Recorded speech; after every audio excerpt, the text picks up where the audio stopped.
Good morning, everyone. How are you doing today? It is Tuesday, September 22nd.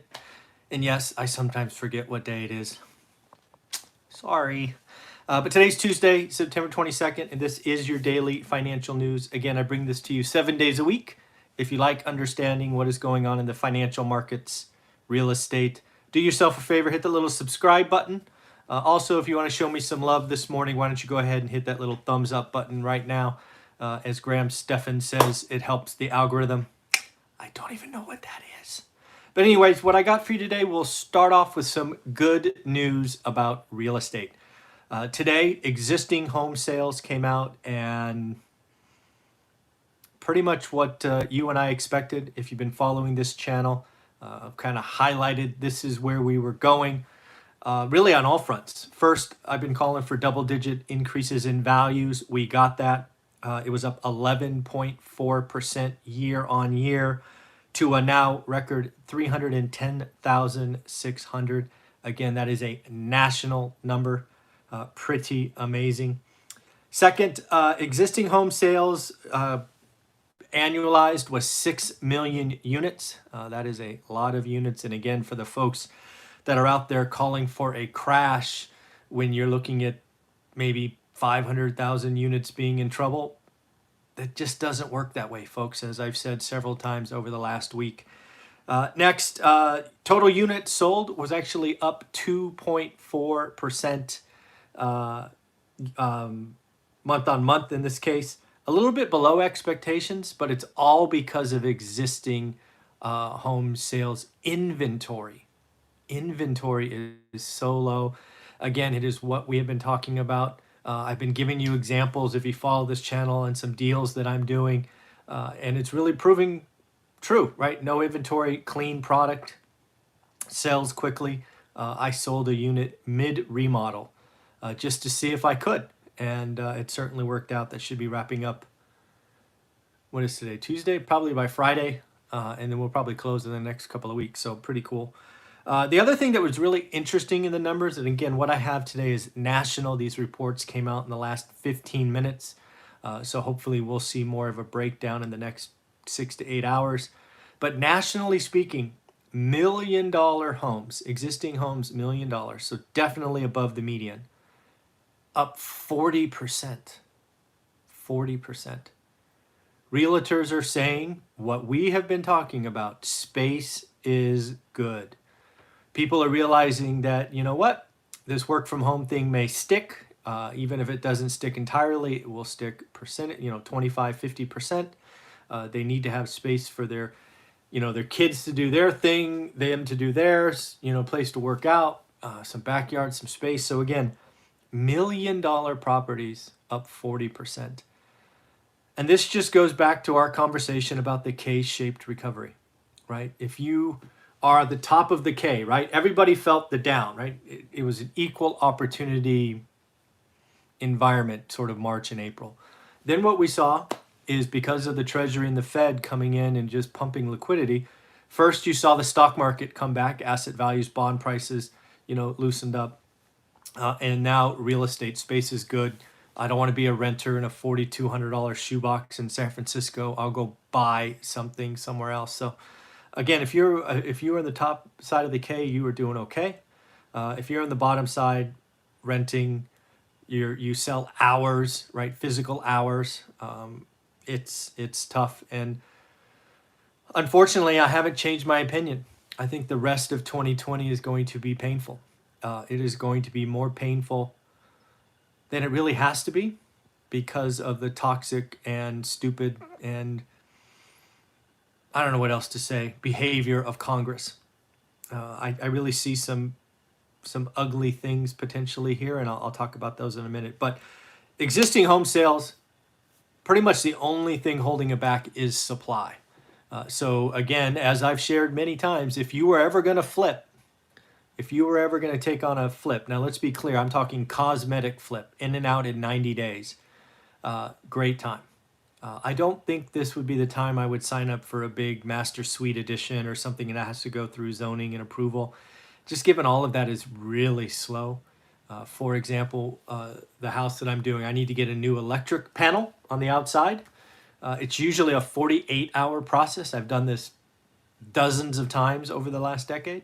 Right now, we're looking at about a 10-day delay because they're just slow and backlog. So, no way in heck I would take on a master suite edition or adding square footage. It's not the time for that. Continuing on, I'll just actually go bottom up today as far as my notes.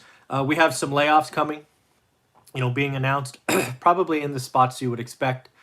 First, Brookfield Asset Management, one of the largest mall operators. I think they have 170 malls around the country. They're laying off 20%. 20%. By last count, they had 42,000. No, 22,000. 22,000 employees. So you're talking roughly 4,000 to 5,000 people. Ralph Lauren also laying off people. Didn't give a head count. They gave a number. They're looking to save about $200 million. That seems like a lot of people. So again, it's obviously in retail.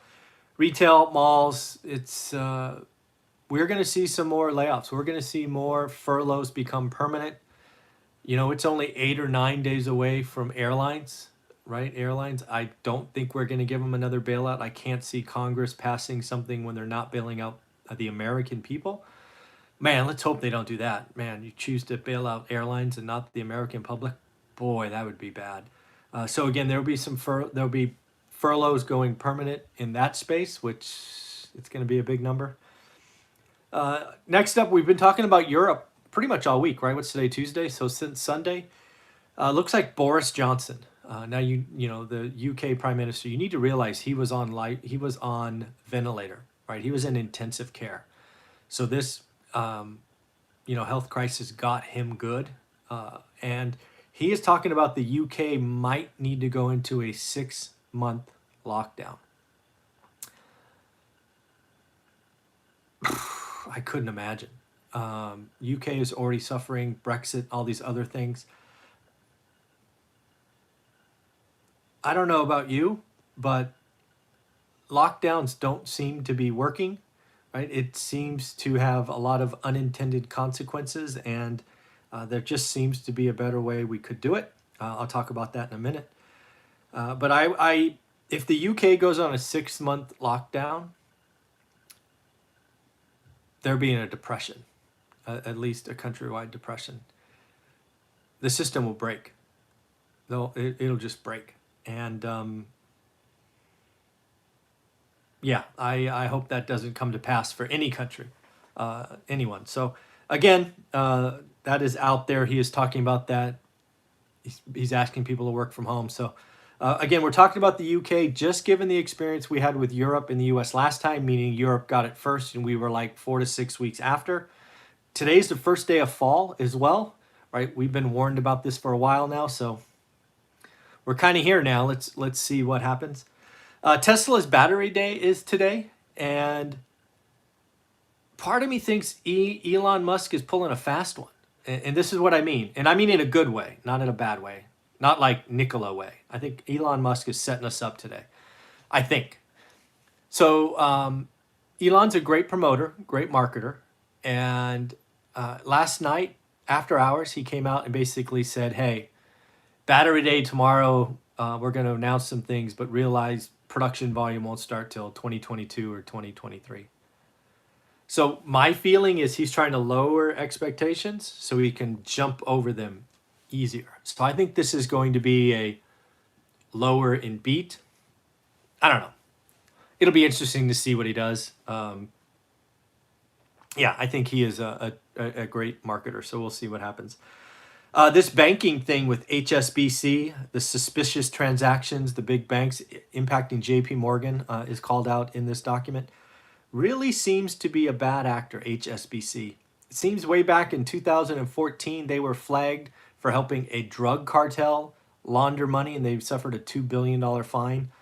Seems like a lot of people have been realizing that HSBC has been laundering or having transactions with drug cartels, terrorists, and others. If this is even half true, I'm thinking HSBC needs to stop existing, right? Do you really need that bank You can have others. If they're being run by individuals who turn a blind eye to bad actors, I say they need to go away. My opinion. So we'll see what happens there. Powell speaks, actually starting to speak right now at 7:30. I am missing that so I can talk with you. But it is going to be interesting what he says. I'm guessing it's going to be more of the same, rates low longer. The path forward is unknown, lots of risks. Congress, get off your ass, do something. He'll probably also talk about the Main Street lending program, which is something he announced seemingly 5 or 6 months ago that really hasn't done much. I do think he's got room to do something. It's basically a program meant for small and medium-sized business, basically a program that you can't raise money in Wall Street. Think local bakeries and gyms and things of that nature. They were allocated $600 billion, and by last count, they've only lent $2 billion. So there's a little dry powder there that could help. Not sure why it's stuck. He might cover that today. If so, I will be interested to watch that. But again, Powell, Mnuchin talking. I expect them in the nicest way possible to turn up the heat on Congress. I don't see that having any effect, but they will do what they can. They will keep rates low for a long time, and they will talk about all the risks ahead of us. Again, Nikola founder. Hopefully this is the last time we talk about Nikola. But apparently he walked away with, leaving 110 million or 30 million on the table. Who cares? He made $3 billion from Nikola going public.